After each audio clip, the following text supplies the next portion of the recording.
नमस्कार मित्रांनो, आज या मालिकेमध्ये आपण पाहणार आहोत.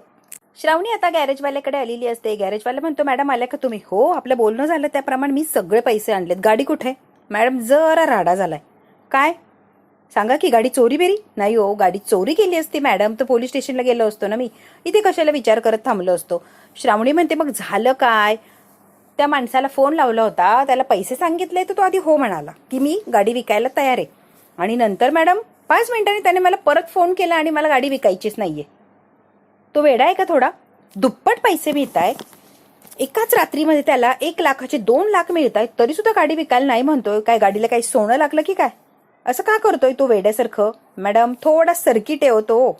डोक्यात आलं नाही विकायची तर नाही विकायची. आता आपण काय करू शकतो का? कारण त्याच्या नावावर गाडी म्हटल्यावर तो आता आपण त्याच्यावर जबरदस्तीही करू शकत नाही किंवा काहीच नाही. नाही तर नाही मॅडम, आपण काहीच करू शकत नाही. श्रावणी म्हणते, असं कसं? तुम्ही मला म्हटलं तर मी पैसे जुळाजुळव करून इथपर्यंत आली आणि इथं आल्यावर मला सांगताय की गाडी मिळणार नाही. म्हणते असं चालणार नाही, रिक्वेस्ट करा प्लीज प्लीज प्लीज. शुभू माझ्याकडे गाडी विकायला आला तेव्हा त्याला म्हटलं की 50,000ला सुद्धा कोणी गाडी घेणार नाही. पण समोरच्याला दाखवली तर डायरेक्ट ₹1,00,000 फेकले की मॅडम माझ्या तोंडावर. म्हणजे काय बघा, सर्किट आहे तो आपल्याला सहजासहजी गाडी देणार नाहीये. त्यामुळे नाच सोडून द्या. का श्रीमंत आहेत, त्याला गाडी का नाही विकायची? वेड आहे का? मग म्हटलं ना मॅडम तो सर्किट आहे. असं ऐकलं मी बोलू का त्याच्याशी? मी बोलल्यावर कदाचित ऐकेल तो, कदाचित माझं ऐकेल. प्लीज मला त्या गाडीची खूप गरज आहे, प्लीज प्लीज प्लीज. तुम्ही ऐकता का? तिथे जाऊ नका. तो उर्मट आहे, त्याला बोलायची अजिबात मॅनर्स नाहीये. कशाला हाताने अपमान करून घेताय? नका जाऊ मॅडम. पाहुणा जरी गेला तरी पाहुण्याची सुद्धा नीट वागत नाही तर तुमची काय गत आहे? त्यामुळे मॅडम नका जाऊ आणि हाताने अपमान करू नका, प्लीज जाऊ नका. हे बघा, मला गरज आहे, मला जायला लागणार आहे. समाजात इज्जत आहे, घरानं मोठं आहे, कशाला हाताने अपमान करताय असल्या घाणेरड्या माणसाकडून? व्हायचंय ते होऊ द्या. तुम्ही फक्त नाव आणि पत्ता द्या, मी बघते काय करायचंय त्याला. तो कसा तयार होत नाही ना, मी बघतेच बघा. अरे ठीक आहे मॅडम, तुम्हाला इतकं सांगितलं, तुम्ही समजूनच घेत नाही आहात, तर तुम्हाला देतो मी नाव पत्ता, तुम्ही जा त्याच्याकडे. श्रावणीला त्याचं नाव पत्ता सगळं मिळालेलं असतं. त्याचं नाव असतं किरण चंद्र. पुढ्या रात्री श्रावणी त्या माणसाकडे गेलेली असते, किरण चंद्राकडे. घराची बेल 1-2 वेळेला वाजवलेली असते, तो काय आलेलाच नसतो. दार उघडलेलं असतं आणि आल्या म्हणतो, ए काय ग इथे बेल दाबून काय बोंबलतीस ग? श्रावणी म्हणते, मी श्रावणी, गॅरेजवाल्याने तुमचा पत्ता दिला म्हणून मी तुमच्याकडे आली. पत्ता दिला तर मग आरती करू का तुझी? मी बाईक आहे ती माझ्या मित्राची आणि ती मला परत हवी, त्यासाठी आली आहे मी. मित्राला खूप प्रिय आहे ती बाईक. प्लीज ये, तर मी नाचू का? मग नाही म्हणजे सांग, तू नाचायचं असेल तर नाचतो मी. तो श्रावणीशी एकही शब्द व्यवस्थित बोलत नसतो. म्हणते, नका हो, नाचू नका तुम्ही, मला ती बाईक परत हवी प्लीज. किमतीला घेतली त्यापेक्षा जास्त पैसे देते की. घेतलेली वस्तू परत करत नाही, कळलं का? निघ इथून.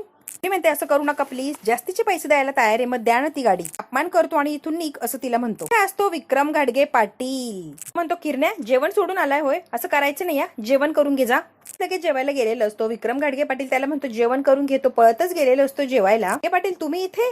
घाडगे पाटील म्हणतात, हो. किरण्या आहे ना, किरण्या माझा भाऊ आहे. लाखात काय होतं तुम्हीच सांगा बरं. अंबर साहेबांच्या पोरीची जिद्दीची किंमत एवढी कमी?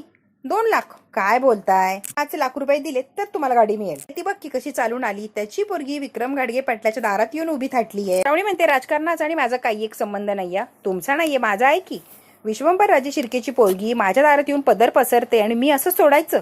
5 लाख देणार तर गाडी मिळणार. बघ तुला काय करायचंय. शुभू कुठून देणार नाही का? शुभू कुठून एवढा श्रीमंत आहे, त्यामुळे कुठून 5 लाख रुपये येणार? श्रावणी म्हणते, शुभूसाठी मी काहीही करू शकते, त्याचं नाव घ्यायचं नाही. काय 10 लाख सुद्धा मोजी ना त्याच्यासाठी? बापरे, क्या बात आहे, क्या बात आहे. व्यवहार इथं बाहेर उभं राहून करणार आहे का? आतमध्ये बसू की? घरात ये की. बापाच्या दुश्मनाच्या घरात यायची डेअरिंग की नाही बघू की आपण. एका डेअरिंग बघू की. टेन्शन आलेलं असतं विक्रमच्या घरात जायचं, पण त्या गाडीसाठी तिला जावंच लागतं. तुझ्या गाडीसाठी श्रावणी विक्रमच्या घरामध्ये पाऊल टाकते. पोरगी डेअरिंग बाज, 1 नंबर डेअरिंग बाज. वेलकम वेलकम पोरगी डेअरिंग बाज. या कसं आहे ना, तुमच्या वडिलांच्या दरबारात आम्हाला थारा नाही, आम्हाला जागा नाही. बसा ताईसाहेब. बसायला नाही आले. करायचं कसं करायचं तर बोलून घ्या बरं ताईसाहेब. बाईक शुभूची आणि मला परत हवी आहे. शुभूची? हो. माझ्या फायली उकरू काढलेल्या शुभ्याची तर ती गाडी देणार नाही अजिबातच. द्या, तुम्हाला द्यायला लागणार आहे. त्या बाईकसाठी तू काही करणार ना? श्रावणी मध्ये काहीही करायला तयार आहे. माझ्यासाठी ती खूप महत्वाची बाईक. प्लीज मला ती बाईक द्या. विचार करून बोला बाई, आता शब्द देतीये तू, विचार करून बोल. साठी काय विचार करायचाय हो आणि कशाचा? बोलले ते बोलले फायनल. तू साठी काही पण. ठेवा विक्रम घाडगे पाटील, तुमची फाईल अजूनही आमच्याकडे, कधीही ती वर येऊ शकते. प्लीज काही सांगू नका. फायली लई झाल्या तशा फायली. विक्रम घाडगे पाटील त्या फाईलला अजिबातच घाबरत नाही. नवीन व्यवहार आहे, आलाय का लक्षात? 5 लाख द्यायचे आणि बाईक घेऊन जायची. मी म्हणते 5 लाख? तुमचा भाऊ 2 लाख म्हणायला होता आणि मी 2च लाख घेऊन आलीये. एवढेच मिळणार? अगं तू मिनिस्टरची पोरगी ना, कमी आहेत काय? एका मिनिटात मिळतील की. अगं तू रस्त्यावर जाऊन 1-1 लाखाची चेक वाटते, लोकांचे भाडे भरते, लोकांना गाड्या घेऊन देते. तुला काय कमी आहे ग? लोकांसाठी तू काय काय करते आणि 3 लाखासाठी घासघीस करते होय. माझ्याकडे आणि फायलीचं मी काहीही करू शकते. 5 लाख द्यायचे, 1 रुपया कमी नाही. बापाने लाडकी लेक योजना राबवली, एवढा मोठा भ्रष्टाचार केला, इतका पैसा खाल्लाय त्याने. 3 लाख कोणत्या कोपऱ्यात आहेत ग? लोकांचा त्यांच्यावर विश्वास आहे कारण ते प्रामाणिक आहेत, ते भ्रष्टाचारी नाहीये. तुमच्यासारखे लोक असतील, माझे वडील कधीच भ्रष्टाचार करू शकत नाही. विश्वास किती कच्चा आहे ना, मला माहिती की. पाटील म्हणतो चल, सगळी घासघीस करायची सोडून दे.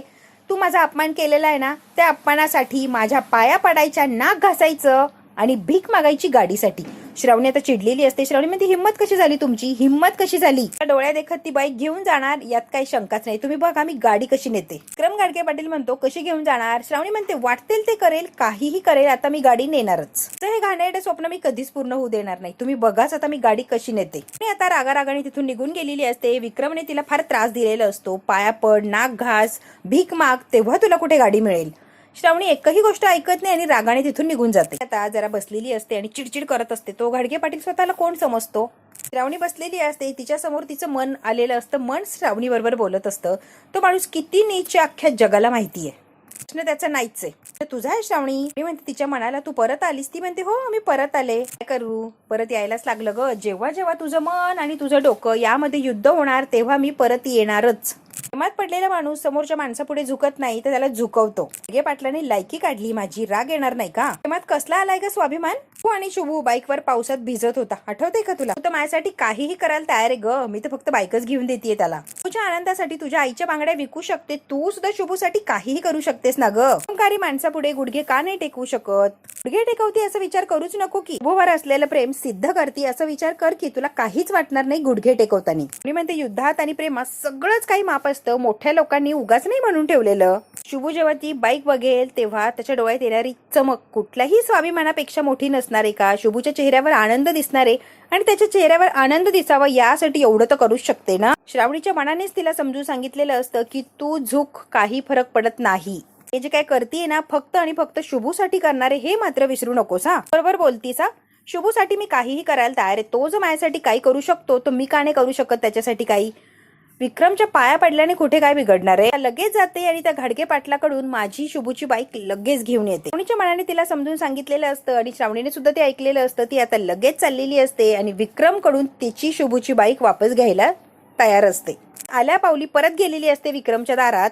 वाटच बघत बसलेला असतो ही पोरगी परत कधी येते आणि बरोबर श्रावणी परत गेलेली असते. या या या या श्रावणी मॅडम वाटच बघत होतो. कम हो वेलकम. माहिती होतं निघून जरी गेल्या तरी परत येणार म्हणजे येणारच. कसं आहे ना श्रावणी मॅडम, उंटाला नेहमी वाटतं पहाडापेक्षा तो फार उंच आहे. पण कसं आहे ना, पहाडाच्या जवळ गेलं की त्याला कळतं पहाडाची उंची किती आणि आपली उंची किती आहे. थोडक्यात अवकात कळते हो मॅडम. ते करताय ना ते चुकीचंच आहे. तुम्हाला जे वाटतंय तसं तर काहीच नाहीये. आणि सगळ्यात महत्वाचं मुळात म्हणजे तुमच्या लेकीच्या वयाच्या पोरीकडून हे असलं काही करून घेताय ना, तुम्हाला लाज वाटायला पाहिजे. लाज. विक्रम घाडगे पाटील जरा तरी लाज बाळगा. तुमच्या समोर गुडघे टेकवल्याने तुमचा थर्ड क्लास इगो कदाचित सुखावेल, पण तुम्ही गुडघे टेकायला हवे ना, मग ऐकून सुद्धा घ्यायला लागणार विक्रम घाडगे पाटील. आवाज चढवायचा नाही. गुडघे टेकवणार म्हणजे मी हरले असंच वाटतंय ना विक्रम घाडगे पाटील? जी जीत ही हार नाहीये, नात्याची जीत आहे. त्यामुळे गुडघे टेकवायला काहीच हरकत नाहीये. ज्याच्यासाठी मी हे करणार आहे तो माझ्या आयुष्यात खूप खूप महत्वाचा आहे. त्यामुळे मला तुमच्या पाया पडायला काहीच वाटत नाही आणि मी ते करणार आहे. राजकारणी आहात तुम्ही, 1 नंबरचे राजकारणी. खऱ्या नाताची जाण काय असणार आणि नातं काय असतं, कसं जपायचं असतं हे काय कळणार तुम्हाला? बाद झाला, तू खूप बोललीस आता. नात्यांचा सौदा करणारे राजकारणी, अट्टल गुन्हेगार, अट्टल सौदेगिरी करणारे राजकारणी आहात तुम्ही. नात्याची जाण कशी असणार? त्यामुळे मी तरी काय तुम्हाला सांगतेय. डायलॉग बाजी बासा खूप ऐकून घेतलं आणि तूही खूप बोललीस. डायलॉग बाजी करण्यातले माहेर आहे माहिती की आम्हाला, चांगलंच माहिती ग. वाटणार ना हो तुम्हाला, दुसरं काय वाटणार? त्यासाठी काहीतरी करणं काय असतं हे तुम्हाला माहितीच नाहीये.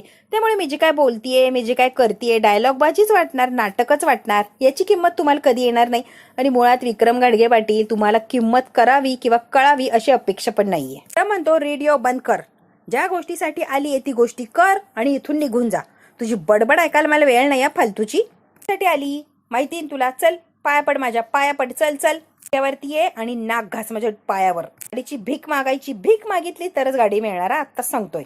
गाडी द्या गाडी द्या गाडी द्या असं बोलायचं. आता खरंच गुडघ्यांवर बसलेली असते फक्त आणि फक्त शुभूची बाईक परत मिळण्यासाठी. श्रावणी गुडघ्यावर बसलेली असते. आता भीक मागणार आहे हे बघून विक्रम पाटलाला इतका आनंद मिळत असतो, इतका खुश झालेला असतो की कमालीचा. गुडघ्यावर बसलेली असते, हात जोडून विक्रम घाडगे पाटलाला विनंती करत असते, रिक्वेस्ट करत असते की गाडी मला परत द्या प्लीज. बाहेरून कोणीतरी शूटिंग केलेलं असतं. श्रावणी जेव्हा विक्रम घाडगे पाटला पुढे झुकलेली असते, हात जोडत असते आणि शुभूची बाईक परत दे असं म्हणत असते, तेव्हा श्रावणीचं या अवस्थेमध्ये शूटिंग करून घेतलेलं असतं. शुभूची बाईक परत द्या. काय बोलली मी ऐकलं नाही ग, परत बोल ना. शुभूची बाईक परत द्या विक्रम घाडगे पाटील. बोल, मला काही नीट ऐकायला आलं नाही. बोल बोल बोल बोल बोल परत बोल. आहे ना, तू खालच्या मजल्यावर, मी वरच्या मजल्यावर. ऐकायला यायला जोरात बोलायला पाहिजे तरच मला ऐकायला येईल ना. बोल की जरा मोठ्या आवाजात. ए पुरी आवाज वाढव की. 10-15 वेळेला श्रावणीला म्हणायला लावलेलं असतं की शुभूची बाईक प्लीज परत द्या, शुभूची बाईक प्लीज परत द्या. इतका टॉर्चर केलेलं असतं या विक्रम घाडगे पाटलाने. तिच्याकडून 1000 वेळा बोलून घेतलेलं असतं. देणार देणार, बाईक परत देणार, ची चावी घ्या घ्या घ्या, बाईकची चावी. भिकाऱ्यासारखा श्रावणीने हात पसरलेला असतो आणि वरून तो चावी टाकत असतो. त्याला फार मजा वाटत असते श्रावणीला असं भिकाऱ्यासारखं बघताना. विक्रम घाडगे पाटील म्हणतो आता निघायचा, आता लगेच निघायचं. मिळाली ना बाईकची चावी, निघा निघा निघा. तिने सटकन अशी कानाखाली दिलेली असते विक्रम घाडगे पाटलाच्या की विक्रम घाडगे पाटील खालीच पडलेला असतो. तो श्रावणीवर धावून आलेला असतो. श्रावणी म्हणते हिशोब आत्ताशी बरोबर झाला, आवाज चढवायचा नाही विक्रम घाडगे पाटील. मी म्हणते आज जे काय झालं यातली एकही गोष्ट बाहेर पडता कामा नाही. तुला जर कळालं तर माझ्या इतकं वाईट दुसरं कोणीच राहणार नाही. विक्रम घाडगे पाटील बघ, तू फक्त ही गोष्ट बाहेर जाऊ दे, मग बघ माझ्यासारखं कोण भेटतंय तुला वाईट. आणि म्हणते ऐकू आलं ना, वरच्या मजल्यावर की अजून मोठ्याने सांगू, वरच्या मजल्यावर.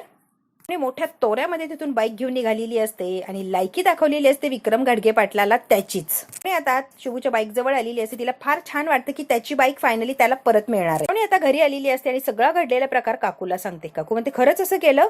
हो. श्रावणी तो माणूस कोण आहे, याचा काय परिणाम होणार, जरा तरी अंदाज आहे का? तू का अशी वागली, तुला कळतंय का याचे काय आणि कसे परिणाम होणार आहे? एकदम थर्ड क्लास माणूस आहे तो. काही लोकांना शब्दांची किंमत कळत नाही ना, मग त्यांना हाताचीच भाषा कळते, मग त्यांना दाखवायला लागते ना ती. अशी सणसणीत कानाखाली दिली ना की पुढचे 7 जन्म तरी तो विसरणार नाहीये बघ तू. पुढच्या जन्मापर्यंत लक्षात तर ठेवणारच, पण कुठल्या मुलीकडे तो वाईट नजरेने बघणार नाही याची घणेरडी अपेक्षा तो कधीच करणार नाही. काय कानाखाली दिली ना सणसणीत, तू काकू बघ कसा सुधारतोय तो. की हळवी आहे ना श्रावणी तू, तितकीच रणरागिणी सुद्धा या. मला अभिमान वाटतोय श्रावणी तुझा, 1 नंबर श्रावणी. अपर्णा काकूने कौतुक केलेलं असतं भरभरून श्रावणीचं. त्याला शुभूकडे जायचंय ना, टेम्पो आलाय खाली, त्याच्याकडे बाईक घेऊन जाऊन त्याला सरप्राईज देते की. आता श्रावणी टेम्पोमध्ये एक बाईक टाकलेली असते आणि चाललेली असते शुभूच्या घरी त्याला सरप्राईज देण्यासाठी. शुभूच्या घरी काय चहा पाणी चाललेलं असतं दाजीला. सगळे दाजीच्या कडाने उभे असतात आणि दाजी मस्तपैकी चहा पित असतो. आता जावई बापूशी बोलायचा प्रयत्न करते. जावई बापू मोठा मास दाखवत असतो आणि शोभी मात्र हसत असते तोंडाला पदर लावून. हैराण झाली हो रडून रडून. तर सोडा जावई बापू, सांभाळून घेतला, लय सांभाळून घेतलं. जर पैसे मिळाले नाही तर या पेपरवर पोरीच्या सह्या घेतल्याशिवाय मी जात नसतो. तुम्हाला काय करायचंय ना सासूबाई तुम्ही करू शकता. जोपर्यंत पैसे मिळत नाही तोपर्यंत मी इथून हटणार नाही आणि सह्या तर घेणारच. आता जावई बापूने 2 ऑप्शन टाकलेले असतात. मी सह्या घेणार म्हणजे घेणारच डिवोर्स पेपरवर. हो आलेला असतो, याची नाटकं चाललेलीच असतात. लगेच शोभी उठते आणि शुभूच्या अंगावर धावून जाते. हे सगळं चाललंय ना तुझ्यामुळे चाललंय, तुझ्यामुळे शुभू. नवरा मला डिवोर्स द्यायला तयार आहे बघ. शोभर इथं राहिलो तो काय आणि कसं होणार रे? काय म्हणतील शुभू, तुला जरा पण कळत नाही का रे? अनेकाचं लग्न कसं होईल? पहिलीच बहीण इथे आयुष्यभर म्हणल्यावर तिचं लग्न कसं होणार? ही शोभी भलता ड्रामा करत असते. शुभू तिच्याकडे एकटक बघत असतो आणि वर तोंड करून म्हणते आई अण्णा तुम्ही तरी याला काही समजावून सांगा हो. सांगा याला काहीतरी समजून. पडला तर पडला, त्याचा काही प्रकाश डोक्यात. तिला पैसे तर देऊन टाकी अण्णा, कशाला उगाच बसलाय लांबून लावत. हो शुभूराव, आज तर एक तर माझ्या हुंड्याचे पैसे द्या, नाही तर डिवोर्स पेपरवर तुमच्या बहिणीला सही करायला लावा. त्याच्याशिवाय आपण काय इथून जात नसतो. काय देताय काय देताय? शोभी लगेच नाटक करत येते. नाही नाही नाही असं करू नका, असं करू नका. पा गप, नाटक करू नको, एकदम गप. ऐकून घेणार नाहीये. पैसे पाहिजे म्हणजे पाहिजेच. आता शांत उभा असतो आणि शोभीचे जाम असे नाटकं चालू झालेले असतात. त्यामुळे झालंय या शुभू, सगळं सगळं तुझ्यामुळे झालंय. कसं वागू शकतो? बहिणीचा संसार मोडायला लागलाय. आता समोर आलेला असतो आणि डिवोर्स पेपर हातात घेतो. शोभी लगेच तिच्या नवऱ्याला खुणावते की बघा त्याने पेपर हातात घेतले आणि पेपर वाचतोय तो. सारखे सारखे डिवोर्स पेपर बघून हुंड्याचे पैसे काय येणार आहे की आभाळातून? ते डिवोर्स पेपर फाडलेले असतात. शुभू आता कोणाला काहीही ऐकत नाही आणि त्याला जे करायचंय तेच करत असतो. डायरेक्ट पेपर फाडून टाकतो. आता डिवोर्स पेपर फाडलेले असतात त्यामुळे जावई बापू तर बघतच थांबलेले असतात. शुभ्या पेपर कशाला फाडतोय रे? आता मात्र जावई चिंचिंग करायला लागलेला असतो. शुभू काय घाबरत नाही, त्याने पेपर फाडलेलेच असतात. शुभूने डिवोर्स पेपर फाडलेला असतो आणि बारीक बारीक तुकडे करून दाजींच्या तोंडावर फेकून दिलेले असतात. आता मात्र सगळे बघतच राहिलेले असतात की शुभूने हे काय केलंय. रे ही पद्धती का जावायची वागायची? शुभू तुला लईच माज आहे रे. तुझ्या बहिणीला सोड चिठ्ठी दिली तर नाव सांगणार नाही हा. शशांकराव नाव विसरून जाईन मी, आत्ताच सांगतोय तुला. जातो आणि नवीन पेपर घेऊन येतो, तुला दाखवतो शशांक काय करू शकतोय. बस बडबड तर बंद करायची आणि नाटकं तर लगेच बंद झाली पाहिजे. अजिबात नाटकं करायची नाही. म्हणतो पेपर घरातच होते, सगळे पेपर वाचले आणि एक नंबरचा फालतू आहे पेपर तुमच्यासारखाच हो दाजी. खोटे पेपर येते आणि खोटे पेपर दाखवून नवरा बायको नाटकं करताय आपल्या पुढे. नाटकं एका मिनिटात बंद झाली पाहिजे. मी खरं काय ते तुम्हाला दाखवून देईन ना दाजी. आता ही नाटकं बंद करायची आणि अजिबात शहाणपणा करायचा नाही. शुभूने मोठा आवाज केलेला असतो आणि शशांकचा आवाज तर बंदच झालेला असतो. अण्णा तर बघायला लागलेले असतात आईकडे की शशांक काय नाटक करत होता आणि किती आपल्याला टॉर्चर करत होता. शशांक आणि शोभाच्या तोंडावर आता खेटरच पडलेली असतात, कारण शुभूने एका मिनिटात ओळखलेलं असतं डिवोर्स पेपर ते खोटी होती फक्त यांना सगळ्यांना घाबरून देण्यासाठी. ना म्हणता जावई शुभू बोलतोय ते खरंय का? तुम्ही नाटकं करत होता आणि खोटे पेपर आम्हाला दाखवत होता. अण्णा काही बी बरवळतोय तो, त्याचं काही ऐकू नका तुम्ही, अजिबात त्याचं काही ऐकायला जाऊ नका. बचा बचा बचा बासा बस बस, हे नाटकं लगेच बंद झाली पाहिजे. मला नाटकं करायला जमता हो दाजी, पण अशा नाटकांचं मी दिग्दर्शक आहे हे माहित नाही तुम्हाला. हे नाटकं लगेच बंद करायची, चंबू गबाळ गुंडाळायचा. मात्र शशांकची खरंच बोलतीच बंद झालेली असते. शुभूने एका मिनिटात त्याचा खोटेपणा ओळखलेला असतो. तुमच्यासारखे नाटकी लोक लई बघितल्या, त्यामुळे मला शाजूकपणा शिकवायचा नाही. मात्र गाडीचा हॉर्न वाजत असतो अगदी जोर जोरात. शुभूला असं वाटतं की कोण आलाय आणि कोण हॉर्न वाजवतंय. तो म्हणतो माझ्या बाईकच्या गाडीचा हॉर्न आहे हा आणि कोण वाजवते आणि माझी बाईक इथे कशी आली. शुभूला आता विचार पडतो हे कसं शक्य आहे. म्हणते खोटे होते पेपर्स, म्हणजे तुम्ही मला फसवलं. आता मात्र त्या शशांकला कोणीच खात नाही, अगदी कुत्र्यासारखी त्याची अवस्था झालेली असते.